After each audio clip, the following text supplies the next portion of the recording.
Since January, I was almost absent from this space, and I didn't take it lightly because I truly like this community.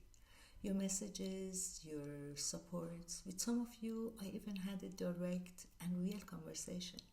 But things shifted, and recent events affected all of us somehow, indirectly.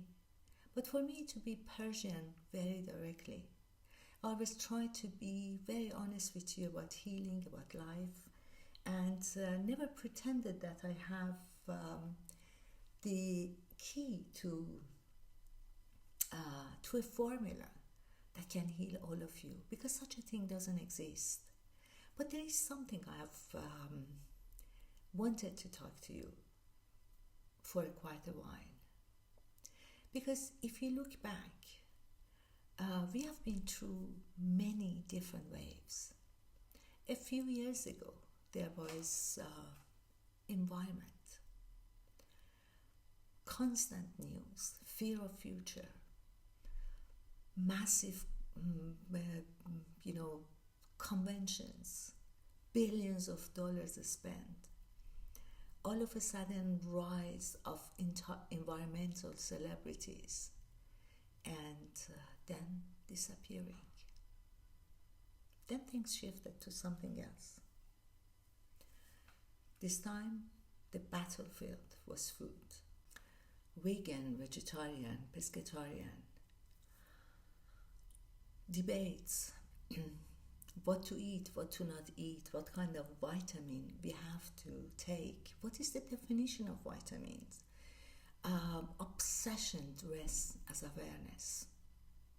Then that one faded too. Then minimalism arrived. People having, as usual, six-figure job. They left their everything and tried to live in a completely empty space, black and white wardrobe, and suddenly non-consumption turned into a kind of aesthetic. White walls become a philosophy, and color become a crime. Rules, more rules, and more rules. Then came era of quantum everything. Nowness, healing, before living, manifestation, meditation, lifestyle, alignment. And again, rise and peak. And quietly decline. But there is one thing that is really amazes me. While all of us were involved, while all of this was happening, life didn't pause to wait to see when we want to restart. There are forces that shape our life that don't respond to manifestation, to meditation, don't dissolve in meditation. They don't care how present we are. Oppression, ideology, war, lack of opportunities, empathy, lack of empathy, loss of resources, cultural radicalism, realities. Those things that they don't get healed by mindset shift. And yet, that's exactly where life actually is happening. Right in between those things that we can influence and what we absolutely cannot. So, the question is this: what we are trying to fix? Because somewhere along the way, we were told that all of us, regardless gender, where we come from, culture, history, our circumstances, we all have the same problem. And if the problem is the same, the solution is the same. Solution must be the same. one model, one method, one formula that fits all of us. And it sounds comforting for those that they are trying to sell it to you because it gives you control and gives them much more than your control. Control of your mind. It tells you if you just think differently, if you heal properly, if you align yourself and your life, everything will change. And finally, the life will be a paradise. But life doesn't work that way. A woman in a restricted culture does not have the same problem as a man in a relatively free society. A man who lives through instability does not have the same starting point as a man who lives in a relatively comfortable life. And yet, we were all given the same formula, the same tool, the same language, and the same expectation. And when it didn't work, we never turned and questioned the mother. What we did, we questioned ourselves. So the question is this. Maybe we have to ask this question. What are we truly trying to fix? So what we do we sit and consume more news, more analysis, more digging inside? Do we try to go inward and start digging more and more and more? Do we convince ourselves that what is not under our control is not our problem? Of course not. Because sometimes may something not be under our control, but still affect our life and control us. Sometimes truth doesn't come from thinking. It comes from witnessing, from seeing how people live, especially those people that are living through this uncertainty,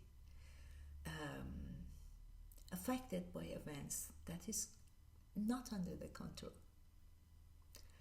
During this period, I tried to communicate and try to connect with people that they needed help as much as I could, because as you know, communication with the internal of the country in Iran is very difficult since month of January. The entire country is blacked out and there is no communication. However, I tried my best as much as I could. I spoke to people, to Iranian, to friends, sometimes to strangers, and people going through something real.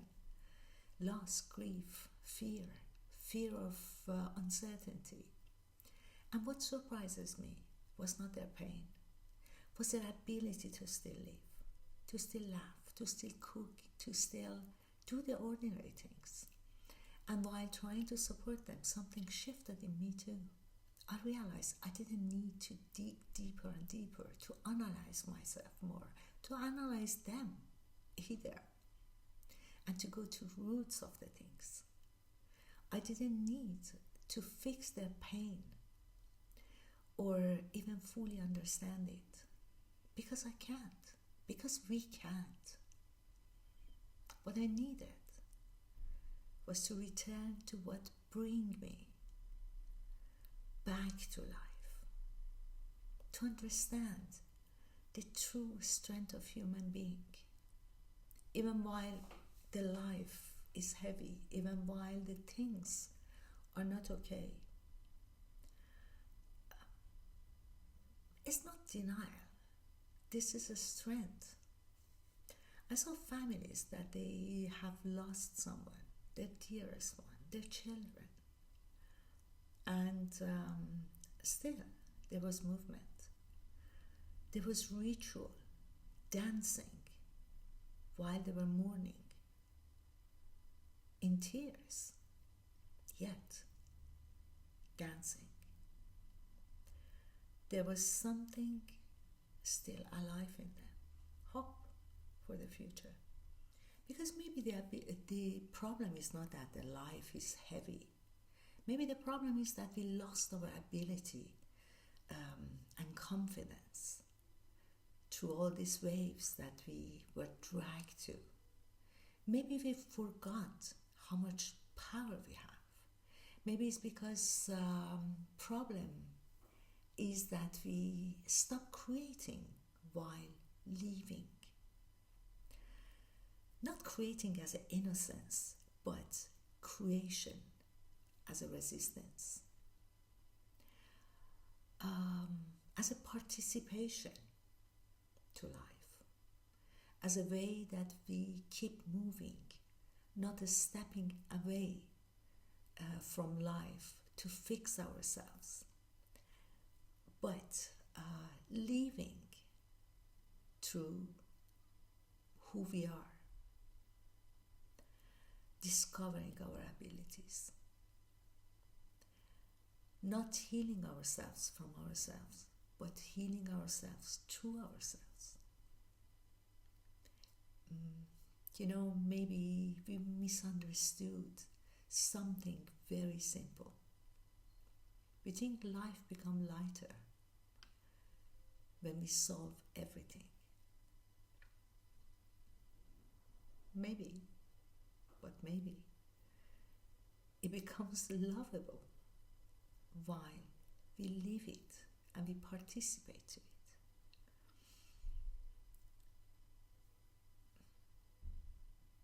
It's a form of creation. It's a form of ability to live. While we are looking inward, the life is happening, and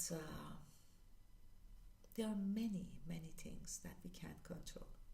The life with all of its ups and downs is still lovable. So, thank you very much for listening to what I'm saying, what I wanted to say. And I hope I will be more present from now on. If you have any question about anything, about Iran, about the events, you have any comments, please don't hesitate to write it in a box below, and I will answer to you as soon as possible. And don't forget to subscribe, because it helps me to continue with this channel. And again, I hope to see you next week. So for now, goodbye.